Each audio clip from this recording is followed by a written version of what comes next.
ठीक है, तो कल की क्लास में हमने पढ़ा था क्या क्या पढ़ा था? संविधान की प्रस्तावना। आज हम पढ़ने वाले हैं भाग 2 से, जो रहने वाला है आपका नागरिकता, या जिसे कहा जाता है सिटीजनशिप। नागरिकता हर एक उस व्यक्ति के लिए जो किसी देश में रहता है, रहने की पहली शर्त होती है। यदि आप मान लो कि भारत में रहते हो, तो भारत में रहने की पहली शर्त यह है कि आप भारतीय हो, तब जाके आपको कुछ अतिरिक्त अधिकार मिल सकते हैं। वरना रहने को तो आप कहीं भी रह लो, केवल रह पाओगे। बाकी यदि आप चाहें कि आपको कुछ सरकारी लाभ हो, यदि आप चाहें कि आपका भी चुनाव लड़ने का मन है और लड़ना चाहते हो, पर आपकी नागरिकता नहीं है, तो आपको चुनाव से बर्खास्त कर दिया जाएगा या चुनाव नहीं लड़ने दिया जाएगा। सरकारी लाभ नहीं दिया जाएगा। जो चावल भात मिलता है 5 किलो, वो भी नहीं मिलेगा यदि आप भारत के नागरिक नहीं हैं। आप वोट नहीं डाल सकते हो। वोट डालने के लिए भी आपको किसी भी देश के लिए यदि आप उस देश में वोट डालना चाहते हो, तो उसकी आपको नागरिकता ग्रहण करनी होगी। आप उसके नागरिक होना चाहिए। जब कभी भी आप पढ़ने जाएंगे स्कूल में या नाम लिखाने जाएंगे, तो वहां पर लिखना होता है सिटीजनशिप, नागरिकता। और अगर उधर भी आप नागरिकता नहीं लिख पाए, सिद्ध नहीं कर पाए, तो फिर आपको पढ़ने तक का भी अधिकार नहीं दिया जाएगा, आपको पढ़ाई से वंचित कर दिया जाएगा। तो कुछ ऐसे सुविधाएं जो उस देश में रह रहे उस नागरिक को दिया जाता है, जो उसकी नागरिकता ग्रहण किया होता है, उसे हम नागरिकता कहते हैं। क्या कहते हैं? उसे हम क्या बोलेंगे? नागरिकता। कि भाई ये नागरिकता है। नागरिकता क्या है? तो किसी भी देश में रह रहे व्यक्ति को उस देश के सरकारी लाभ का, या सरकारी लाभ जो मिलता है, या सरकारी लाभ के साथ साथ वोट डालना, चुनाव लड़ना और अन्य कामों में जो सहायता करता है, तो उसके लिए अगर कोई जरूरी या आवश्यक तत्व होता है, तो वो भी क्या है? आपकी नागरिकता। इंग्लिश में हम इसे बोलते हैं सिटीजनशिप। क्या बोलते हैं? सिटीजनशिप बोलते हैं। चलिए अब इसको हम स्टार्ट कर लेते हैं। अब यहां से स्टार्ट करेंगे। देखिए, नागरिकता आपकी भाग 2 के अंतर्गत आती है। अगर कभी आपसे पूछा जाए कि बताएं संविधान के किस भाग में नागरिकता का वर्णन किया गया है, तो कौन से भाग में किया गया है? संविधान के भाग 2 में। हम पहले भाग 1 आपको पढ़ा चुके हैं, जिसमें राज्य और उसके संघ पढ़ा था अपन, जो अनुच्छेद 1 से लेकर 5 तक के लिए। फालतू के काम मत करना, वरना बता रहा हूं, वरना बुरे तरीके से कूट दूंगा। इधर आ जाओ, इस तरफ उठ के खड़े आओ, इधर आ जाओ, आ जाओ जल्दी। मूर्ख कहीं का ना, इधर आओ, निकलने दो उसको।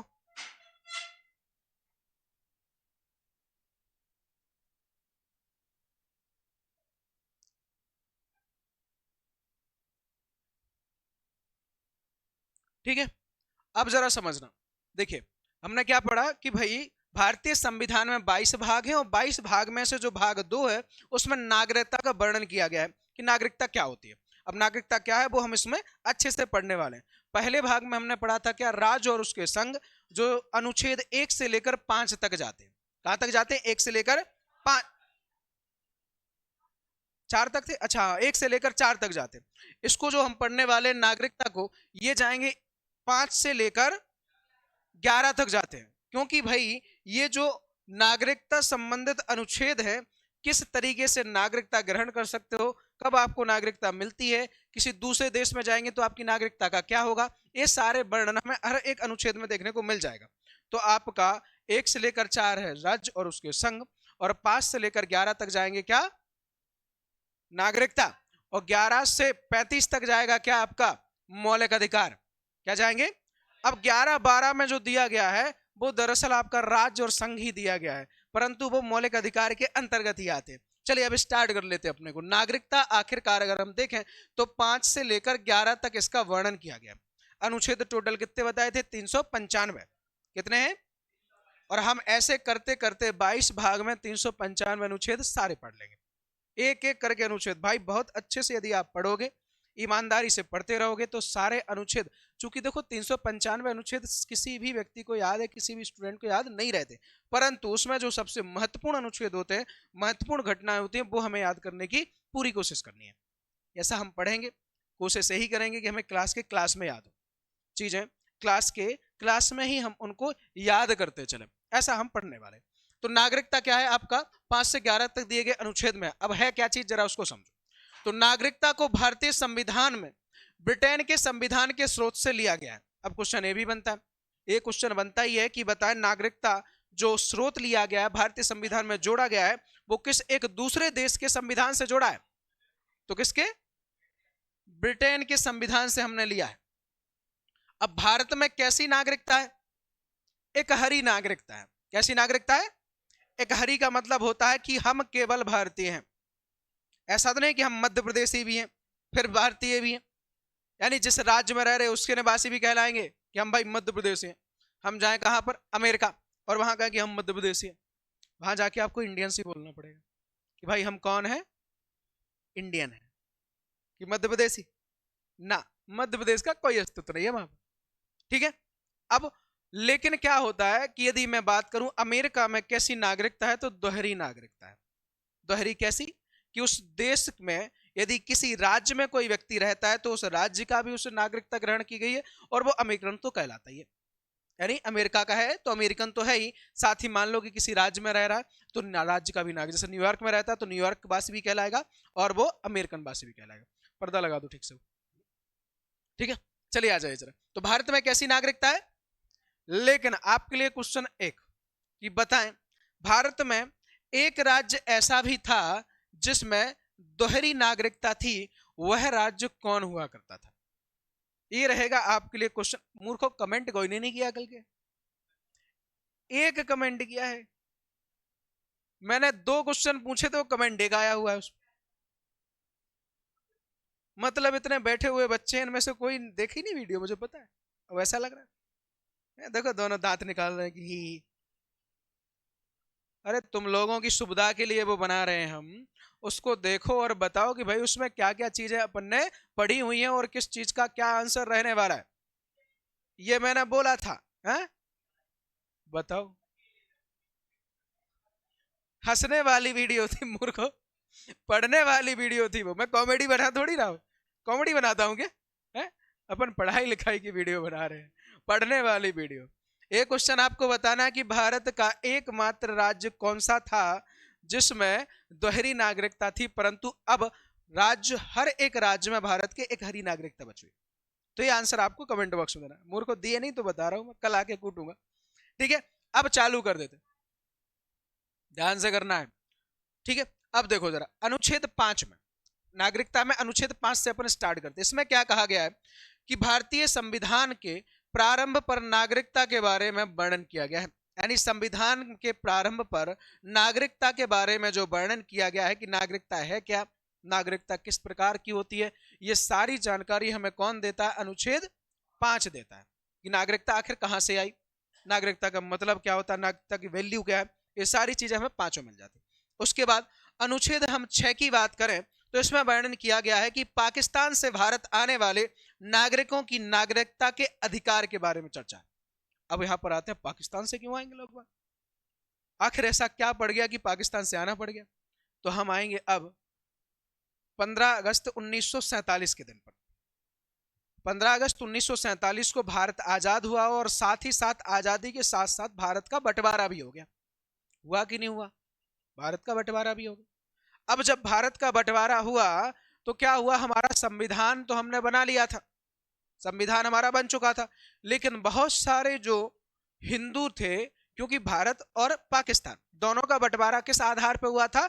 संप्रदाय के अनुसार, धर्म के अनुसार हुआ था। यही हुआ था कि नहीं? हिंदू और मुसलमानों के अनुसार हुआ था।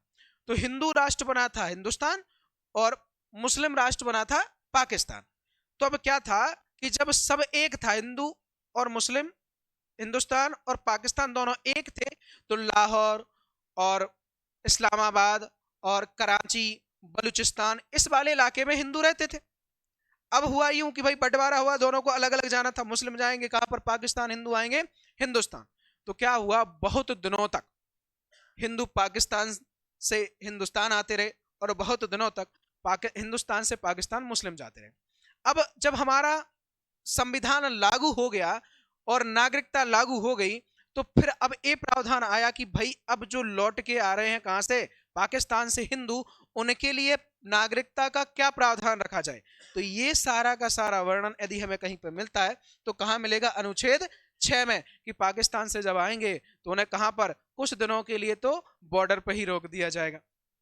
बॉर्डर पर रोकने के बाद उनकी तफ्तीश की जाएगी, मतलब कि उनकी पूरी तरह से छानबीन की जाएगी, फिर जाके उन्हें भारतीय कहा जाएगा और भारत में रहने का अधिकार दिया जाएगा। क्योंकि भाई पाकिस्तान से आए हुए, भले हिंदू हैं पर आए तो पाकिस्तान से ही है कि नहीं। यदि हम कीचड़ से निकलेंगे तो हमारा ही शरीर गंदा होगा, होगा कि नहीं। यदि मान लो मैं आपसे बोल दूं कि ये रास्ता है, उधर जाना है आपको, पर रास्ते में कीचड़ है, भले आप कितने साफ सुथरे हो, पर आप जब निकलोगे कीचड़ से तो दाग आप पर ही लगेंगे। तो जब वो पाकिस्तान से चले आ रहे थे तो लगा था कि कुछ गड़बड़ ना हो, इसलिए उन्हें कुछ दिनों के लिए बॉर्डर पर रोक लिया जाता था। तो ये सारा प्रावधान या पाकिस्तान से आए हुए नागरिकों को नागरिकता किस प्रकार दी जाएगी या उनके जो अधिकार रहेंगे, तो वो सारा वर्णन हमें कहां मिलता है, अनुच्छेद 6 में दिया गया। अनुच्छेद 7 की बात करते हैं हम, इसमें क्या वर्णन है, तो इसमें पाकिस्तान को प्रवर्जित करने वाले कुछ व्यक्तियों के नागरिकता के अधिकार। अब मान लो प्रवर्जित मतलब होता है कि कुछ मुसलमान थे भारत में रहने वाले, अब हिंदू मुस्लिम के अनुसार ही बंटवारा हुआ, तो मुस्लिम कुछ थे जो फ्लो में चले गए पाकिस्तान, उधर जाके पता चला नहीं मुझे तो घर जाना है, वाली बात आ गई। इधर तो बोले ना ना मुझे साजन के घर जाना है, पहुंच गए साजन के घर, खूब भाई पिटाई, बोले ना मेरे को तो घर जाना है। वैसी बात आ गई उनके साथ। पहले मुस्लिम पाकिस्तान पहुंचे और वहां जाके उन्होंने माहौल देखा कि अरे ये तो बहुत ही खतरनाक है भैया, यहां तो कहते हैं कि मुसलमानों की हालत हिंदुओं से भी बदतर हो गई है, मतलब देश है ही नहीं सही। यहां का जब नेता ही गलत है तो आम जनता के लिए क्या काम करेगा। तो कहते वहां जाने के बाद उन्होंने पता चला कि ना इससे अच्छा तो हिंदुस्तान ही था। एक चीज समझना, जितनी आबादी पाकिस्तान में है ना, उससे दुगनी आबादी हिंदुस्तान है मुसलमानों की, दुगनी, और हमारे यहाँ अच्छे से रहते हैं, नाम बदनाम नहीं है उनका इतना। पर देखो जरा, आतंकवाद का नाम आए हम पाकिस्तान का नाम ले, मुस्लिम अगर कोई बुरा निकल जाए तो हम पाकिस्तान का नाम ले लें। हम सऊदी अरब का नाम क्यों नहीं लेते, सऊदी अरब पूर्व रूप से इस्लामिक कंट्री है। हम इराक का नाम क्यों नहीं लेते, ईरान इराक का नाम क्यों नहीं लेते। हम क्या बोलते इसको, बांग्लादेश का नाम क्यों नहीं लेते। हम ऐसे करके कहते हैं कि लगभग उज्बेकिस्तान, पाकिस्तान, वो पाकिस्तान को छोड़ नहीं है, अफगानिस्तान, कजाकिस्तान, तुर्कमेनिस्तान, ये सारे के सारे इस्लामिक कंट्री हैं। पर जब भी कोई मुस्लिम गलत करता है, पाकिस्तानी है। पाकिस्तान ने अपने आप को इतना मतलब चीजों के साथ रिलेट कर लिया, इतना लिच्चड़ टाइप का बन चुका है देश कि जब भी कोई कांड हो हम पाकिस्तान पे लगा हैं। जैसे आप देखते हैं आपके गली मोहल्ले में अगर कोई कुत्ता है वो पागल हो गया या काटता हो, कोई कुत्ता है और वो काटता है, पहले काटता था पर उसने अब छोड़ दिया काटना, लेकिन निकले तो लोग वक्त दूर रह जाते हैं, कुत्ता काटता है? तो इसी प्रकार हो गया है आज पाकिस्तान की हालत कि अगर कोई भी किसी प्रकार का कांड होता है तो हम सीधा बोल देते कि कोई नहीं, पाकिस्तान ने किया, वही कर सकता है ये सब। अगर कोई मुस्लिम गलत निकल जाए तो अरे पाकिस्तानी है, अरे एक यूं नहीं बोलते भाई सऊदी अरब का है, एक यूं नहीं बोलते, नहीं बोलते, क्यों, वहां पर भी तो मुस्लिम रहते हैं, पर वो मुस्लिम सब है, मुस्लिम वो सब है, वो जानते हैं कि क्या करना है, वो ऐसे लिच्चड़ टाइप के नहीं है। पाकिस्तान ने हालत अपनी बना ली, भुखमरी की कगार पर है वो।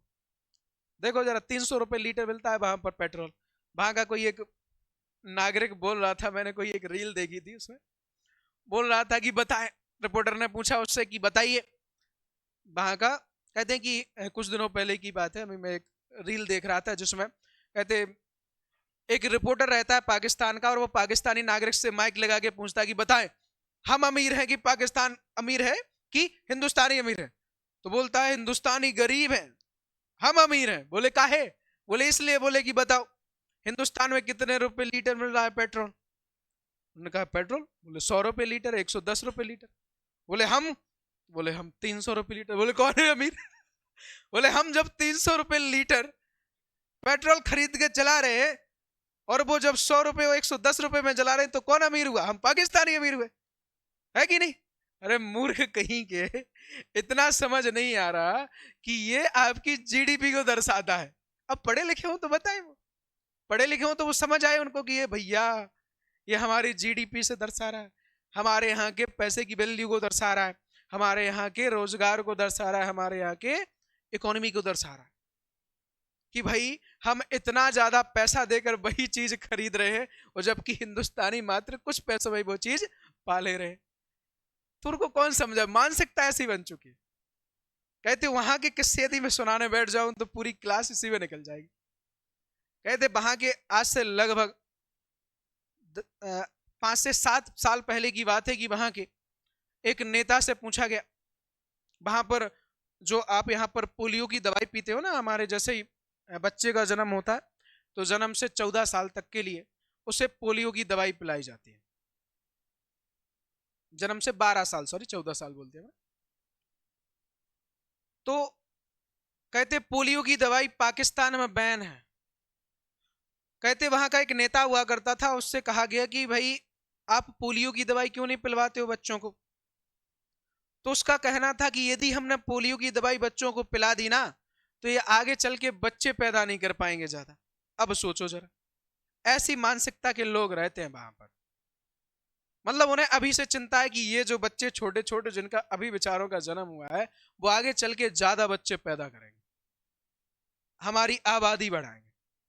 तो मानसिकता ऐसी है। वहां बच्चों को पोलियो नहीं पिलाते और आज देखो तो केवल पोलियो के इतने मरीज मिल जाएंगे पाकिस्तान में, कुछ पूछो मत। ऐसे ऐसे कहते वहां पर एक महिला हुआ करती थी जिसका नाम हुआ करता था मलाला यूसुफजई करके, एक लड़की थी, मात्र कहते हैं कि 17 से 16 साल की लड़की थी। उसने अपने अधिकारों की लड़ाई के लिए आवाज उठाई थी तो कहते उसे बीच चौराहे पर गोली मार दी गई थी। महिलाएं यहां पर अधिकार नहीं उठा सकती, महिलाएं यहां पर अधिकारों की मांग नहीं कर सकती पाकिस्तान में, ऐसा कहा गया था वहां के। कहते बीच चौराहे पर, लेकिन भाग्यवश वो बच गई बेचारी लड़की। फिर उसे कहते कि ईरान भेजा गया, ईरान में रही, फिर सऊदी अरब में रही, फिर अमेरिका में रही, कई दिनों तक अमेरिका में संरक्षण में रही वो, कई दिनों तक। फिर कहते कुछ दिनों की बात है 2019 की, फिर से उस पर हमला कराए गए थे, फिर वो बच गई बेचारी। अब वो लगी हुई है कि हमारी मांगे पूरी करो, पर वहां किसको पड़ी है कि किसकी मांगे पूरी करनी है कि नहीं? कहते हैं वहां पर 5 किलो दाल भात के लिए लोग वहां लड़ रहे कि मिल जाए हमको। तो बहुत भूखमरी और बहुत गरीबी का माहौल बन चुका है वहां पर, केवल अपनी वजह से। ऐसे हालात बन चुके, उनकी मानसिकता ऐसी है, मानसिकता ऐसी। पर अब मानसिकता बदलती जा रही है। जब से इंटरनेट आया हुआ है, जब से सोशल मीडिया आया हुआ है, तो वहां की जो नई जनरेशन वो देख रही है कि हिंदुस्तान में क्या क्या चल रहा है और अन्य देशों में क्या क्या चल रहा है, और हमारा देश वहीं का वहीं है।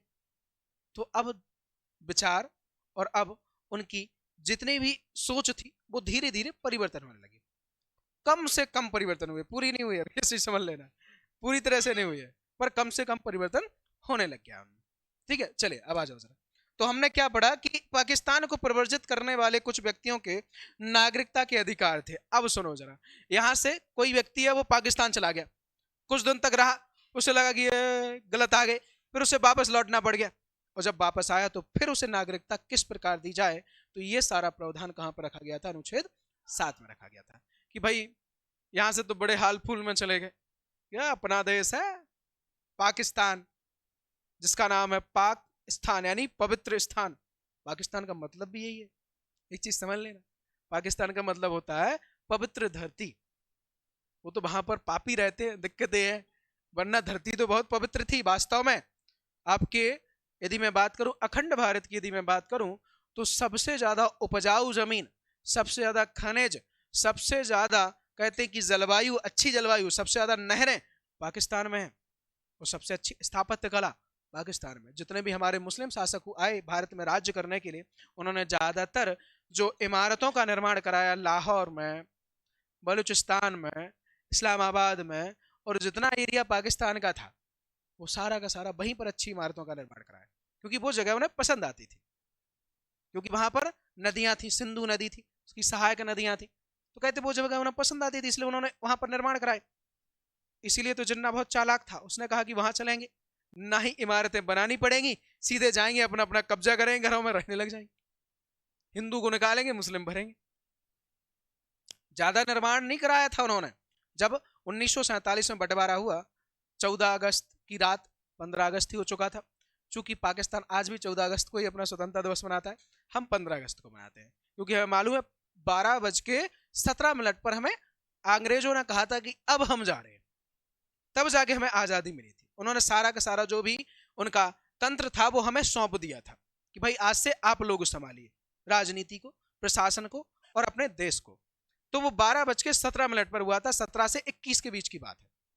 तो 12 बज के मतलब दूसरा समय लग चुका था, दूसरा दिन लग चुका था। पर पाकिस्तानी बोलते थे ना, हम 14 अगस्त को ही हुए थे आजाद, एक दिन पहले आजाद हो चुके थे, इसलिए 14 अगस्त को हम क्या बनाएंगे, स्वतंत्रता दिवस मनाएंगे। जब बंटवारा हुआ या बंटवारा होने के बाद की यदि मैं बात करूं, तो जिन्ना जानता था कि हमें किस एरिया को ले रहा है। जिन्ना ने 2 जगह लिया था पाकिस्तान, एक तो था बांग्लादेश जो आज है, वो उस समय पूर्वी पाकिस्तान कहलाता था, और एक लिया था लाहौर, इस्लामाबाद और ये वाला इलाका यानी पश्चिमी पाकिस्तान। 2 पाकिस्तान थे। आज हम एक को झेल नहीं पा रहे, एक ही कहते हैं कि इतना तरीके से उग्रवाद फैला के रखा हुआ है, अगर वो दूसरा भी होता तो क्या होता। इसलिए इंदिरा गांधी ने 1971 में एक चाल चली थी, और कहते हैं कि अच्छा एक चीज समझना, देखो हम आज आतंकवाद का जो नाम लेते हैं वो कहीं ना कहीं, यदि मैं बात करूं तो कहीं ना कहीं इंदिरा गांधी की देन है। इंदिरा गांधी ने कुछ ऐसे लोगों को चुना जिन्होंने पाकिस्तान यानी पूर्वी पाकिस्तान में जाकर हमला बोला, दंगे किए, और उन्हें नाम दिया था पाकिस्तान का कि हम पाकिस्तानी हैं। उनकी कहने पे आए हुए हैं और हम यहाँ पर उग्रवाद फैला रहे हैं। तो उनके नागरिकों को लगा कि हम ही के नागरिक और उधर से आगे हम ही को मार रहे हैं, इसलिए आज से हम अलग हो जाएंगे। इंदिरा गांधी का हम तुम्हारे सपोर्ट में, मतलब एक हाथ से मार रही, एक हाथ से पुचकार रही, दोनों काम कर रही थी इंदिरा गांधी जी। इसलिए उनको डायनामाइट लेडी कहा जाता, माइंड की बहुत तेज थी, बहुत तेज हुआ करती थी। ये सब हुआ तो उन्होंने कहा हम तुम्हारे साथ हैं, कर लो जो करना। बोले स्वतंत्रता, ठीक है बोले, तो कहते कि उधर से आजादी दिला देगी, वो अलग कर दिया गया था। ठीक है, चलिए आ जाओ जरा, उसके किस्से सुनाने बैठूंगा तो पूरी क्लास निकाल दूंगा। ठीक है, अनुच्छेद 8 पे आइए। 7 समझ लिया, ऐसे नागरिक जो पहले पाकिस्तान जा चुके थे फिर पाकिस्तान से दोबारा हिंदुस्तान आ गए, तो उनके लिए फिर नागरिकता का प्रावधान जो किया गया था वो आपका अनुच्छेद 7 में था। अब आएंगे अनुच्छेद 8 पर। अनुच्छेद 8 क्या कहता है आपसे, ये कहता है कि भारतीय मूल के उन व्यक्तियों के नागरिकता के अधिकार जो भारत के बाहर रह रहे थे, यानी कि ऐसे व्यक्ति जो भारतीय मूल के तो हैं परंतु कहां रह रहे थे, भारत से बाहर रह रहे थे, तो उनके लिए नागरिकता का क्या प्रावधान होना चाहिए, उन्हें कैसे नागरिकता दी जाएगी, ये सारा लेखा जोखा या ये सारा प्रावधान मिलता है हमें अनुच्छेद 8 में। क्यों मिलेगा, देखो क्या था, भारत की आजादी में केवल भारतीयों ने या भारत में रह रहे लोगों ने ही भाग नहीं लिया था, बल्कि भारत के बाहर से भी उन्होंने आंदोलन किए थे।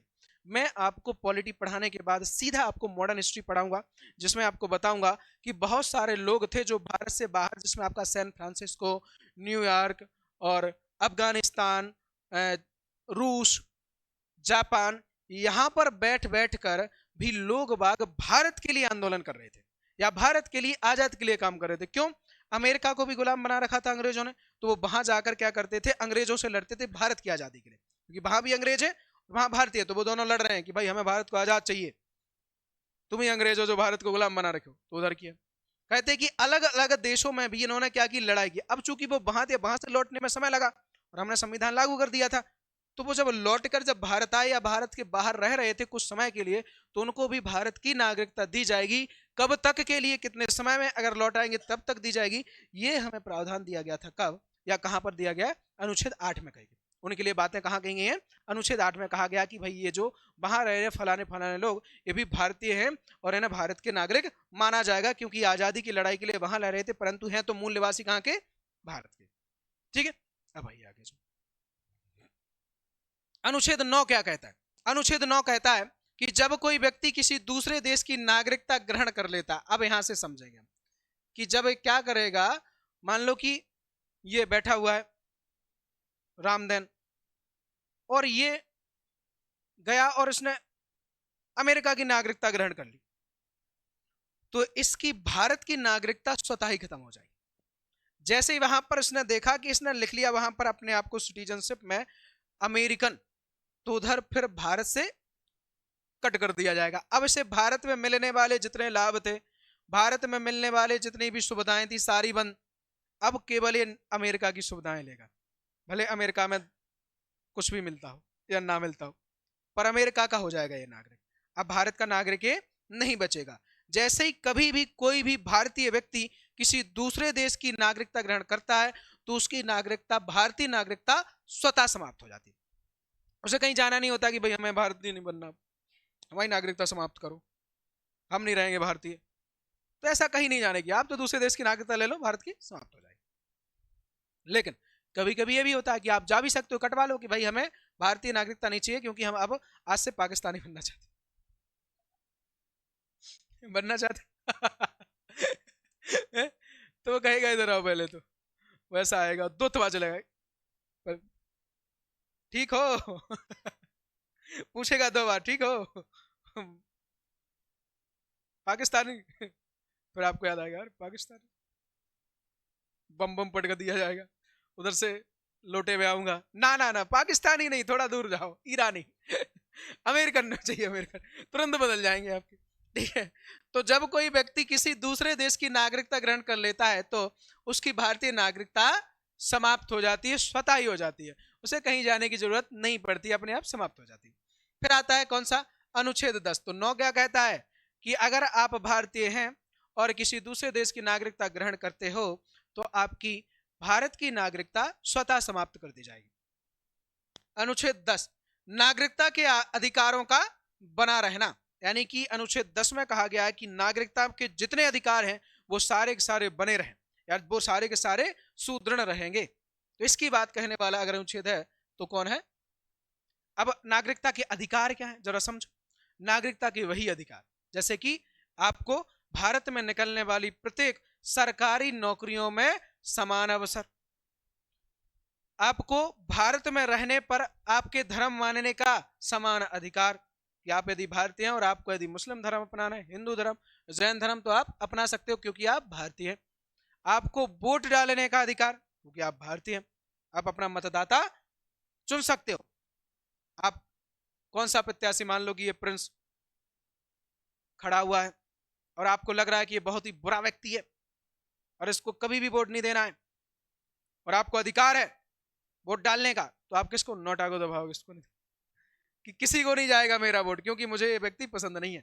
ये आपका अधिकार है, वोट डालने का अधिकार दिया जाता है। ठीक है, चुनाव लड़ने का भी अधिकार दिया जाता है यदि आप भारतीय नागरिक हो तो भारत में। तो ये अधिकारों की बात करता है कौन, अनुच्छेद 10 करता है कि आपके अधिकार बने रहेंगे जब तक आप क्या रहोगे, भारतीय नागरिक रहोगे, तब तक बने रहेंगे। और आपने कहा कि ना हम तो अमेरिकन हैं, हम तो पाकिस्तानी हैं, तो कहेंगे तो बस आज से आप बीच चौराहे पे मारे जाओगे गोलियों से छल्ली कर दी जाओगे या गाड़ी पलटा दी जाएगी तुम्हारी। ठीक है, फिर रहेगा अनुच्छेद 11। अनुच्छेद 11 क्या कहता है, यह कहता है कि संसद द्वारा नागरिकता के अधिकारों को विनियमित करने की शक्ति देता है, यानी कि नागरिकता में यदि कोई संशोधन करना है तो वो केवल अधिकार है संसद के पास। किसके पास है, संसद चाहे तो उसमें संशोधन कर सकती है, ऐसा अधिकार संसद के पास ही नागरिकता संबंधी। ठीक है, अब इसमें देखना, नागरिकता अधिनियम 1955 ये आया था, इसमें नागरिकता प्राप्त करने, खोने और निर्धारित करने के लिए विस्तृत प्रक्रिया प्रदान की गई है। इसमें कहा गया है कि नागरिकता अगर किसी व्यक्ति को प्राप्त करना है तो उसके लिए क्या प्रावधान है, यदि उसे खोना है तो उसके लिए भी क्या प्रावधान है, और उसे निर्धारित रखना है यानी कि अपनी लगातार नागरिकता वो नागरिक बना रहे तो इसके लिए भी उसे क्या काम करना होगा। जैसे मैं यदि बात करूं, मैं भारतीय हूं और मैं चाहता हूं कि मैं हमेशा भारतीय बना रहूं, तो मुझे क्या क्या काम करने चाहिए कि मेरी नागरिकता बनी रहे। तो मुझे सबसे पहले तो ये कि किसी भी प्रकार के विदेशी देशों के प्रभाव में आकर अपने देश के प्रति किसी प्रकार का षड्यंत्र नहीं रचना है, आतंकवादी गतिविधियों में नहीं जाना है, देश के राष्ट्रीय स्मारकों का, राष्ट्रीय प्रतीकों का अपमान नहीं करना है, मुझे पागल या दिवालिया नहीं होना है। यदि मैं पागल हो गया तो मेरी नागरिकता खत्म हो जाएगी। पागल लोगों की नागरिकता समाप्त कर दी जाती है क्योंकि वो नागरिक और नहीं नागरिक यानी जिंदा, मुर्दे और कहते हैं कि किसी भी नहीं होने के समान दोनों हो जाता है, क्योंकि पागल है, उसके किसी भी प्रकार के अधिकार नहीं रहते उसमें।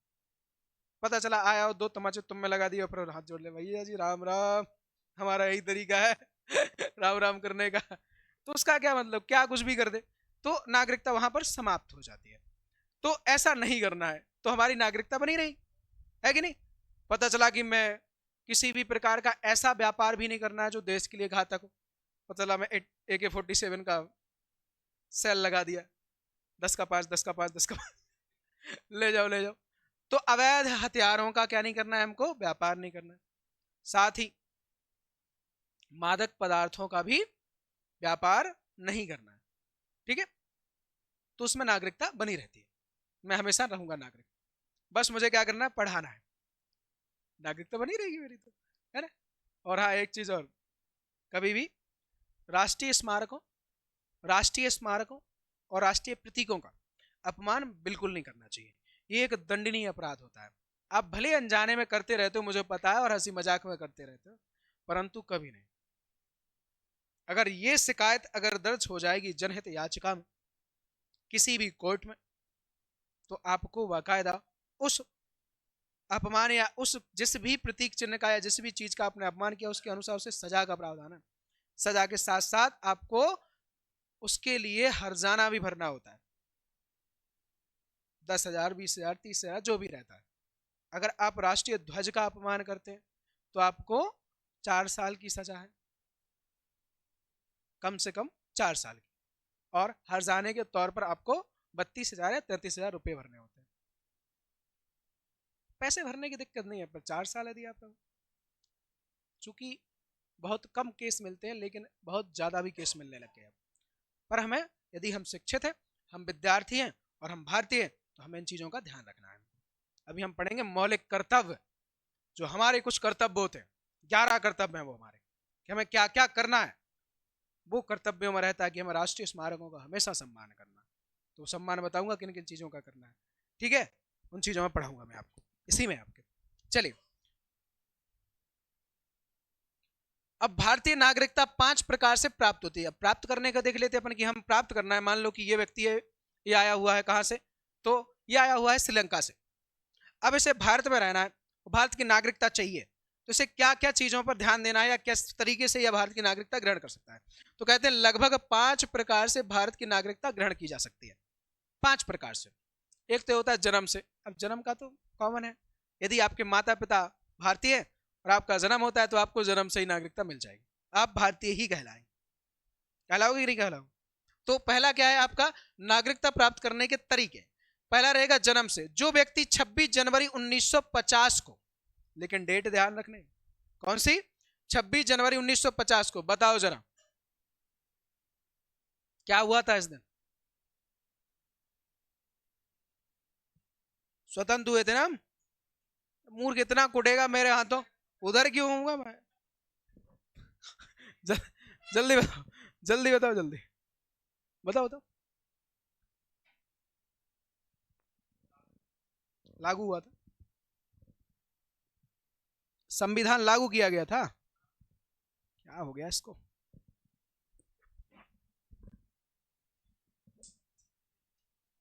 फंस गया था।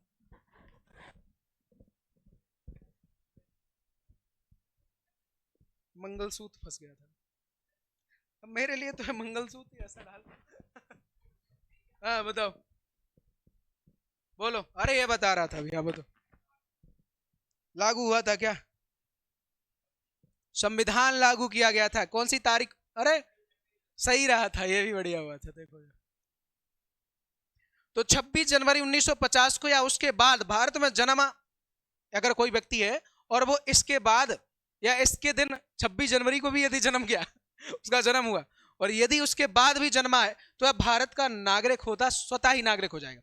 जिस दिन से हमने भारत का संविधान लागू किया उसी दिन से अगर कोई भारत में व्यक्ति जन्म लेता है तो वो स्वतः ही भारत का क्या हो जाएगा, नागरिक हो जाएगा। ठीक है, उसके बाद से आज तक के लिए, आज भी यदि कोई जन्म लेता है तो वो भी भारत का नागरिक होगा। लेकिन कौन सा जन्म से मतलब है कि पता चला भारतीय विदेश से कोई व्यक्ति आया है, कपल्स आया हुआ है और उसकी महिला प्रेग्नेंट है और यहीं आके उसका जन्म हो गया, क्या वो भारतीय कहलाएगा। ऐसा भी प्रावधान था पर बदल दिया गया था। इसीलिए तो मैं बोल रहा हूँ जन्म से इसमें फिर सुधार किया गया था। ये वाला जो सिद्धांत है इसमें सुधार हुआ था कि जन्म से यदि आप दे रहे हो, वो इसका फायदा उठाया था पाकिस्तानियों ने।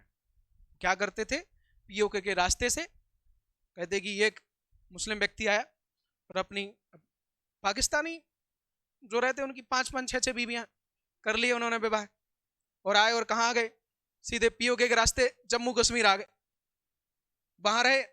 अब बच्चों का जन्म हो गया, अब जन्म हो गया तो उनकी तो आर्मी तैयार हो ही रही है बंदूकें चलाने के लिए, है कि नहीं। तो इस चीज को ध्यान रखा गया कि ऐसा ना हो कि भाई दुश्मन देश भी इसका फायदा ले सकते हैं कि घूमने के लिए आएंगे, इधर उनके बच्चे पैदा हुए तो उनको नागरिकता मिल गई तो यहाँ पर रह सकते हैं उनके बच्चे, तो अब बच्चे रहेंगे तो केवल यही तो कहना कि हाँ मकसद भूलना नहीं है मकसद याद रखना है। तो इस चीज को ध्यान में रखकर इसमें संशोधन किया जाएगा। लेकिन फिर भी जन्म से जो क्या रहेगा, व्यक्ति 26 जनवरी या उसके बाद का जो बच्चा जन्म लेगा भारत में वो भारत का नागरिक कहलाएगा। ये 5 तरीकों में एक तरीका था। दूसरा है वंश से। अब वंश स्वाभाविक है, वंश यानी कि आप जैसे देखते हो आपका वंश पहले से चला आ रहा भारत में तो आप भारत के स्वतः नागरिक हो जाए। जैसे यदि किसी व्यक्ति के माता पिता में से कोई एक भारत का नागरिक है तो वह भी भारत का नागरिक होगा। ये भी था, कब था ये था कब तक, तो ये चलेगा आपका लगभग आपका 1976 तक के लिए था और 1962 तक के लिए रहेगा, उसके बाद हटा दिया जाता है। ये इसलिए था क्योंकि क्या था कि बहुत सारे जो भारतीय थे जिनमें से पुरुष या महिलाएं, उन्होंने अंग्रेजों से विवाह किया था, अंग्रेजों ने महिलाओं से विवाह कर लिया था इधर, क्योंकि अंग्रेज जब हमारे पर राज्य कर रहे थे उन्होंने सारी भारतीय महिलाओं से विवाह किया, बहुत सारी अंग्रेज महिलाओं ने भारतीय पुरुषों से विवाह किया। तो अब जब आजाद हुए या छोड़ के गए तो वो सारे के सारे वापस चले गए, लेकिन उनके या तो पिता या फिर माता यहीं रह गए, उनके बच्चे भी यहीं रह गए थे, तो उनको भी तो नागरिकता देनी थी, वो कहाँ के रहेंगे। तो उनमें कहा गया था कि यदि उनमें से कोई माता पिता में से कोई भारतीय है तो उनको भी भारत की नागरिकता दे दी जाएगी। ठीक है। फिर रहेगा आपका तीसरा, पंजीकरण द्वारा। ये इंपॉर्टेंट है, पंजीकरण से अपन स्टार्ट करते हैं कि कोई व्यक्ति जो भारत का नागरिक नहीं है, अब आ जाओ कि कहीं का भी वो नागरिक हो किसी दूसरे देश का भारत को छोड़कर, वह पंजीकरण द्वारा भारत की नागरिकता प्राप्त कर सकता है यदि वह कुछ शर्तों को पूरा करे तो। अब कुछ शर्तों को पूरा करे से तात्पर्य उसने भारत में लगभग 9 साल बिता लिए हो, उसने भारत में 9 साल रहते हुए किसी प्रकार का उपद्रव न किया हो, यानी आतंकवादी गतिविधियों में शामिल ना हुआ हो, उस पर किसी प्रकार का केस ना हुआ हो, उस पर मानहानि का केस ना लगा हो, उसने राष्ट्रीय स्मारकों का अपमान ना किया हो, किसी से लड़ाई झगड़ा ना किया हो, तब जाके एक कुछ शर्तें लागू होने के बाद पंजीकरण के द्वारा 9 साल के बाद उसे भारत का नागरिक मान लिया जाता था। ये शर्तें होती थी, है कि नहीं। चलो फिर आपका प्रकटीकरण के द्वारा। प्रकटीकरण बहुत ही सरल, कुछ नहीं करना है, बस रहते रहो, कुछ नहीं करना है, किसी से बोलना ना कुछ करना, आप बस भारत में रहते रहो, आप कहीं के भी नागरिक हो। और रहते रहते यदि आपने टोटल 10 साल बिता दिए उसके बाद आप स्वतः ही भारत के नागरिक हो जाएंगे, स्वतः ही भारत के, क्योंकि 10 साल बाद ही होती है आपकी जनगणना। क्या होती है, हर जनगणना का प्रावधान क्या है, 10 साल की 20 साल, 10 साल रखा गया है, प्रत्येक 10 साल में जनगणना होती है और 10वां साल जैसे ही लग जाएगा आप उसमें गिन लिए जाओगे, नए मेंबर के तौर पर जोड़ दिए जाओगे और फिर आप 27 में प्रस्ताव, हाँ अगले ही साल प्रक्रिया चालू हो चुकी, धीरे धीरे सारा सिस्टम बैठ रहा है और अधिकारियों को लगा दिया गया किन किन को ड्यूटी वगैरह, इन सबका नाम दर्ज हो चुका है। ठीक है, अब आपकी 27 से जनगणना चालू हो जाएगी, उसमें नए नए लोग जुड़ेंगे, नए नए मेंबर, वोटर, हर व्यक्ति जुड़ जाएगा, उसमें हर्ष का भी नाम होगा। फिर हो गया 18 का वोटर तो हो गया होगा, क्योंकि बहुत सारे लोगों का नाम नहीं जुड़ा हुआ है अभी जनगणना में, ऐसे तो वोटर में जुड़ गया है जनगणना। भारत की जनगणना जो 121 करोड़ अभी भी हम लिखते हैं, आज लिखते हैं अपन भारत की जनगणना 2011 के अनुसार 121 करोड़, मैं बोल रहा हूं कि दुगनी हो गई होगी, लगभग 150 करोड़ पहुंच गई होगी, लगभग 150 करोड़, 21 से तो दुगनी हो ही गई होगी, क्योंकि भारत की जनसंख्या बहुत बड़ी है। एक इंडेक्स चालू हुआ, वो प्रारंभ हुआ था या लागू हुआ था, जिसके अनुसार भारत की जनगणना या भारत की जनसंख्या चाइना से भी आगे निकल गई, हम भारत के पहले नंबर पर पहुंच गए केवल जनगणना में। केवल जनसंख्या की दृष्टि से पहले नंबर पर आ गए। क्या होता है जब किसी देश की, देखो क्या होता है, जब किसी देश की जनसंख्या पहले से ज्यादा हो तो उसे दुगनी होने में ज्यादा समय नहीं लगता है।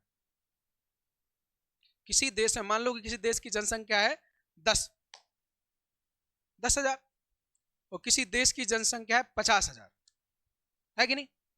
फिर भी अब दोनों ने क्या किया, अब 50,000 वाले देश ने अपने देश में जनसंख्या रोकने के लिए उपाय अपना लिए, जनसंख्या नियंत्रण के उपाय अपनाना चालू किए, और इधर फिर भी नहीं अपनाए।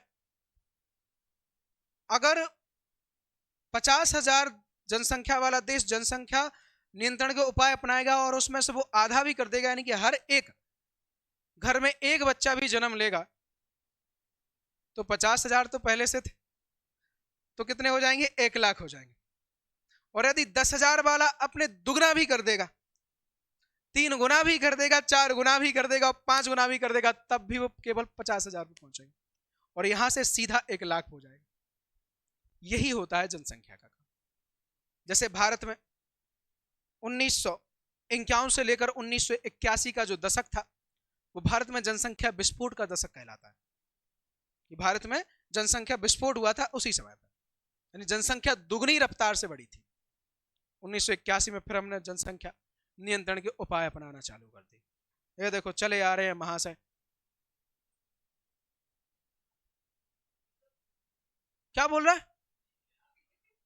ओ हो, तो इतनी टाइम स्टार्ट करें अब कल से, हैं? सर हिला रहा, हाँ भैया चलो आ जाइए जरा। तो प्रकटीकरण क्या है जरा समझो। यदि कोई भी व्यक्ति जो भारत का नागरिक नहीं है और प्रकटीकरण द्वारा भारत की नागरिकता प्राप्त कर सकता है, यदि कुछ शर्तों को पूरा करे, तो वही शर्तें जो मैं आपको बता चुका हूं, ठीक है? जो अभी अपन ने इसमें पढ़े थे पंजीकरण का, वही शर्तें इसमें होती है, ठीक है? फिर आपका क्षेत्र के समावेश द्वारा इंपोर्टेंट है। अब मान लो कि भारत है और भारत ने किसी दूसरे देश का समावेश अपने देश में कर लिया। मान लो भारत और भारत ने कहा कि चलो यार पाकिस्तान को अपने देश में ले लेते हैं, और हमने पाकिस्तान को अपने देश में ही मिला लिया, तो पाकिस्तान की जो जनसंख्या रहेगी या जनता रहेगी, अब वो भी क्या कहलाएगी? भारतीय कहलाएगी। यानी वो भी क्या बन जाएगा? भारत बन जाएगा, उसके नागरिक भी भारतीय हो जाएंगे नहीं? फिर भी अपन उनको क्या रखेंगे? दूर रखेंगे, क्योंकि क्या होता है कि कोरोना जैसे बीमारी आई थी ना, तो अपन जिसको कोरोना होता था क्वारंटाइन करा देते थे, किसी दूसरी जगह अलग जगह रखते थे कुछ दिनों के लिए, ताकि बीमारी के जो वेरिएंट है, जो वायरस है, वो निकल जाए, छिड़काव करते थे। इसी प्रकार अपन पाकिस्तान की बाउंड्री बनाएंगे, उसमें एक केमिकल डालेंगे ताकि उनका जो बुद्धि है ना वो साफ हो जाए, ऐसी मानसिकता, फिर अपन भारत में ले लेंगे उनको, ठीक है? तो यदि कोई देश भारत में मिलना चाहे तो उसको नागरिकता कैसे दी जाएगी? उसे स्वतः ही नागरिकता दे दी जाएगी। ये आपका क्षेत्र के समावेश के अनुसार होगा। जैसे कि अपन लेंगे 1976 का, सिक्किम को हमने भारत संघ में मिलाया था, अच्छा उदाहरण है हमारे लिए। सिक्किम जो राज्य था, हमने उसे भारत संघ में मिलाया था।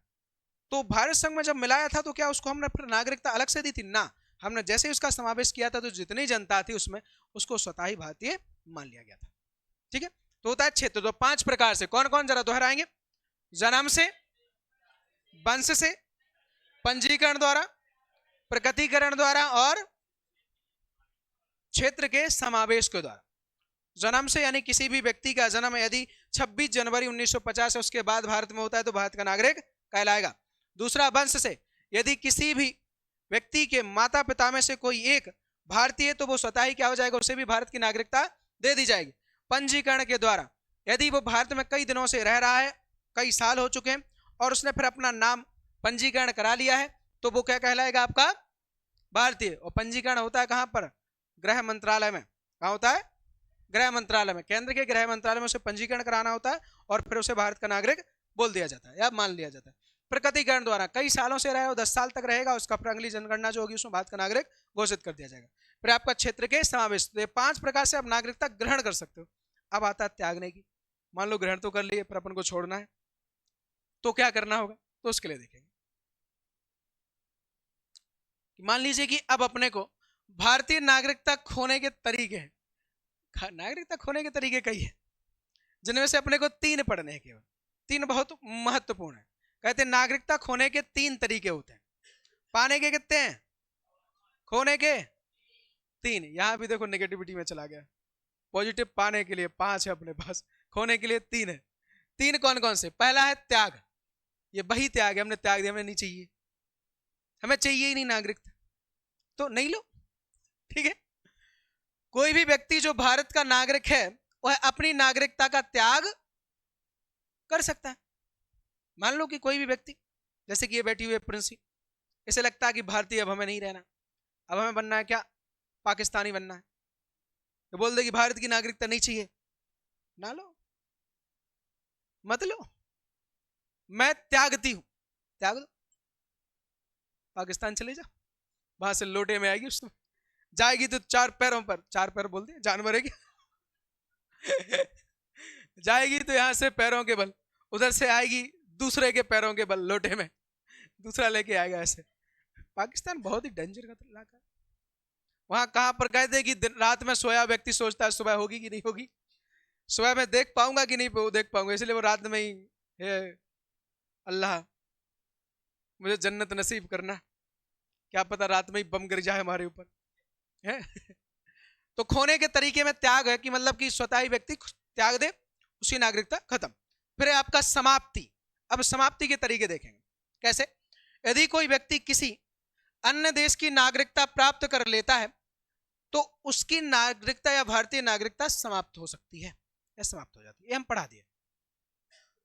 अनुच्छेद किसके अनुसार, कितने में था?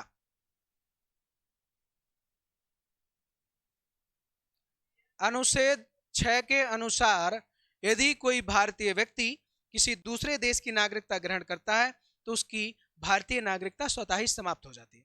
एक तो ये तरीका हो गया, क्या हो गया कि भाई समाप्ति हो जाएगी उसकी। फिर है वंचित। सरकार कुछ विशेष परिस्थितियों में किसी व्यक्ति की नागरिकता छीन सकती है, जैसे कि धोखाधड़ी या देशद्रोह के मामले में। धोखाधड़ी से तात्पर्य बैंक से आपने लोन ले लिया, लोन, और आप चुका नहीं रहे हो, तो बैंक आपको दिवालिया घोषित कर देगा और आपकी संपत्ति नीलामी कर देगा और उधर से आपकी नागरिकता समाप्त हो जाएगी। दूसरा रहता है देशद्रोह। आप भारत में रहते हो लेकिन बिरयानी खाने पाकिस्तान जाते हो, है ना, यही तो है। आप हैं भारतीय पर जा रहे डेली पाकिस्तान, लाओ यार आज बिरयानी हो जाए, बिरयानी खाइए, और बता रहे हो कि हमारे भारत में वो जो फलानी फलानी जगह है वहां पर बहुत जनता रहती है, वहां पर बम पटकोगे ना तो मजा आ जाएगा। पाकिस्तान में जाने के बाद आप आपके खुफिया राज बता रहे हो कि आपको यदि पाकिस्तान से हिंदुस्तान आना है तो आप आइए, थार मरुस्थल में वो जो गड्ढा है उसी के नीचे से आ जाना, मैं तुम्हारा साथ दूंगा। या भारत में रहते हुए आपने पाकिस्तान का साथ दिया किसी भी आतंकवादी गतिविधियों में या किसी दूसरे देश का, या देशद्रोह किया आपने, देश के खिलाफ साजिशें रची, तो आपकी नागरिकता समाप्त कर दी जाएगी, तो समाप्त वंचित रख दिया जाएगा आपको नागरिकता से, ठीक है। अब आएंगे हम क्या, तो नागरिकता अधिनियम को पढ़ेंगे कि एक नागरिकता अधिनियम भी था। क्या हुआ करता था जरा समझना। नागरिकता अधिनियम 1955 में कब आया था, इंपोर्टेंट है। नागरिकता अधिनियम पूछा जाता है कि भाई कब भारत में आया हुआ था, लागू किया गया था। वो पर्दा लगा दो, जो भी आया करे वो पर्दा लगा दिया करो ठीक से।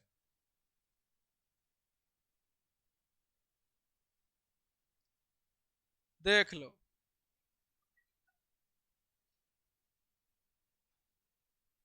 सॉरी बोला जा रहा है किस बात के लिए, गलती मान ली इस लड़की ने अपनी, है? चलो आओ। तो नागरिकता अधिनियम 1955 में पारित किया गया था, लागू किया गया था। नागरिकता प्राप्त करने, खोने और निर्धारित करने की विस्तृत प्रक्रिया प्रदान करता है। यह अधिनियम समय समय पर संशोधित भी होता रहता है। जैसे नागरिकता संशोधन अधिनियम 2019 हुआ था कि नहीं हुआ था? 2019 में हमने जम्मू कश्मीर के लिए नागरिकता संशोधन लाए थे, जिसमें अब दोहरी नागरिकता को समाप्त कर दिया गया था जम्मू कश्मीर के नागरिकों के लिए, और वो केवल और केवल भारत के नागरिक कहलाए। किसके नागरिक कहलाए? ओए इधर बैठो, उसको ही बैठना है केवल उसमें।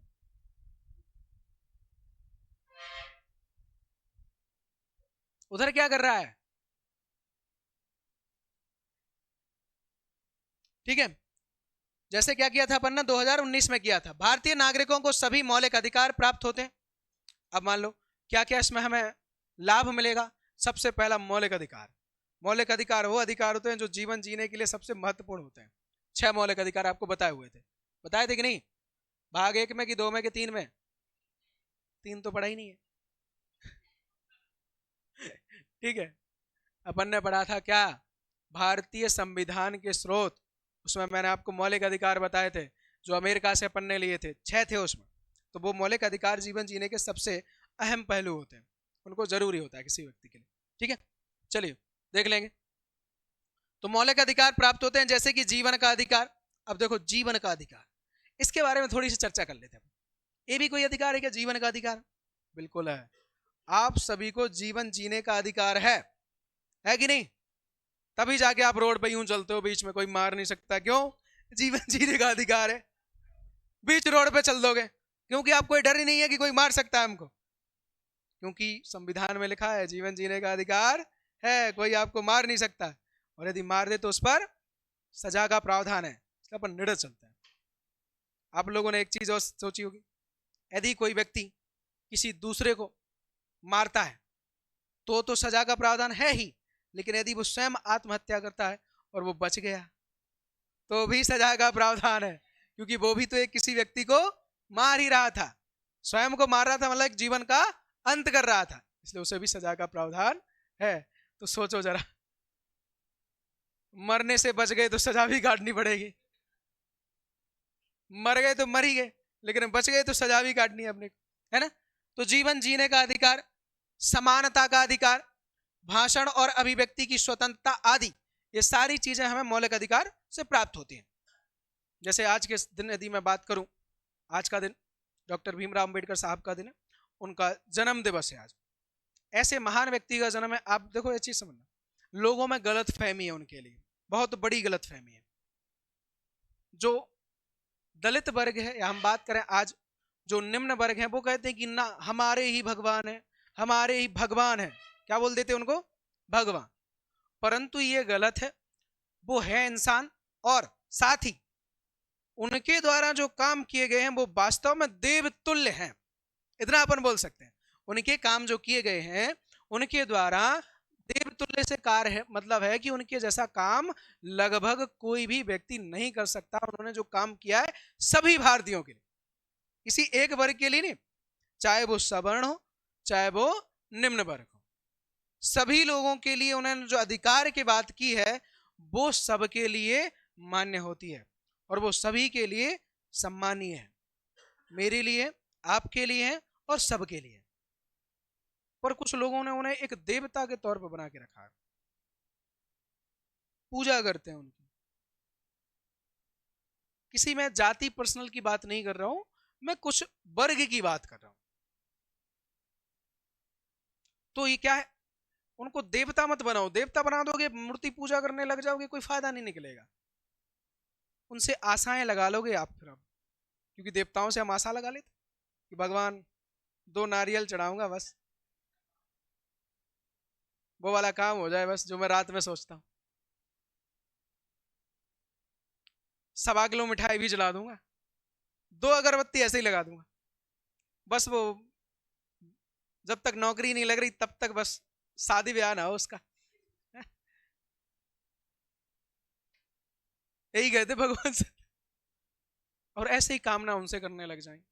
परंतु उनके द्वारा जो काम किए हैं हमारे लिए सर्वश्रेष्ठ व्यक्ति हैं, सम्मानीय व्यक्ति हैं, भारत रत्न से सम्मानित थे व्यक्ति, अच्छा काम करके गए और सबके लिए सम्मानीय, महानतम व्यक्ति हैं। अच्छा, दूसरा, महिलाओं के लिए उन्होंने सबसे ज्यादा काम किया, चाहे वो किसी भी वर्ग की महिलाएं, ये जो आप लोग बैठ के पढ़ रही हो ना, महिलाएं, लड़कियां, स्त्रियां, फीमेल, आपके लिए सबसे ज्यादा काम किया गया उनके द्वारा।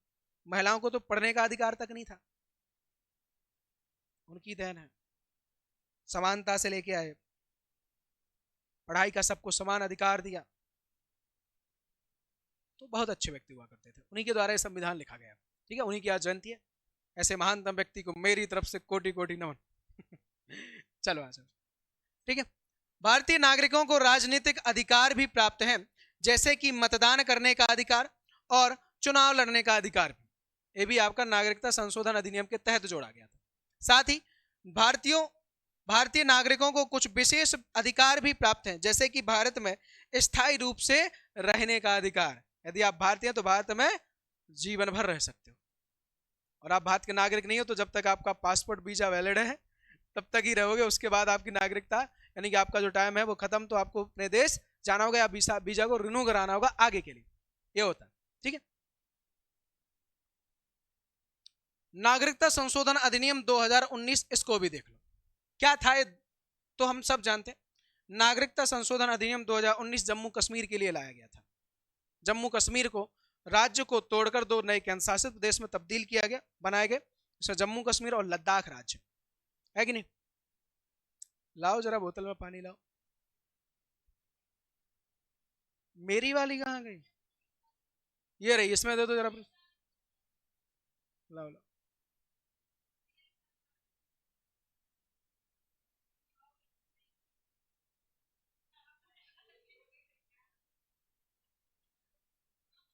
नहीं मिली है दहेज में। चलो इधर आ जाओ, इधर आ जाओ। नागरिकता संशोधन अधिनियम 2019 संशोधन में 6 समुदायों, अब देखो जरा इसमें किसकी बात कही गई है, मात्र 6 समुदायों के लिए बात कही गई है। कैसी? कि उनको नागरिकता दे दी जाएगी। कैसे दी जाएगी जरा बता रहा हूं।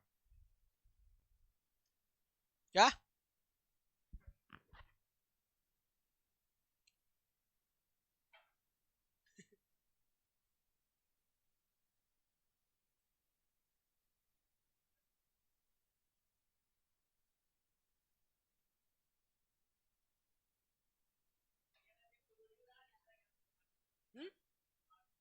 इसलिए तो कट गया।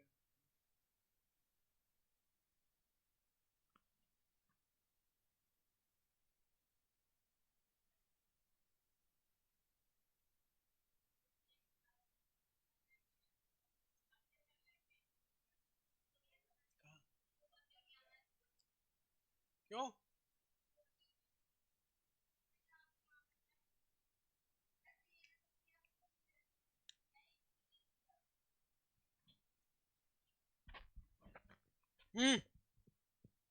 अच्छा देखो जरा क्या प्रावधान किया गया है इसमें। इसमें यह कहा गया है कि हिंदू, सिख, बौद्ध, जैन, पारसी और ईसाई के सदस्यों को भारत में रहने की अनुमति देने का प्रस्ताव है।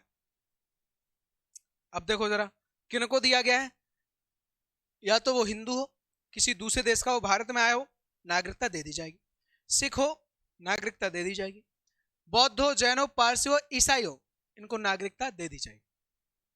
के सदस्यों को भारत में रहने की अनुमति देने का प्रस्ताव है यदि वे कब से लेकर 31 दिसंबर सन 2014 से पहले भारत में प्रवेश कर चुके हो।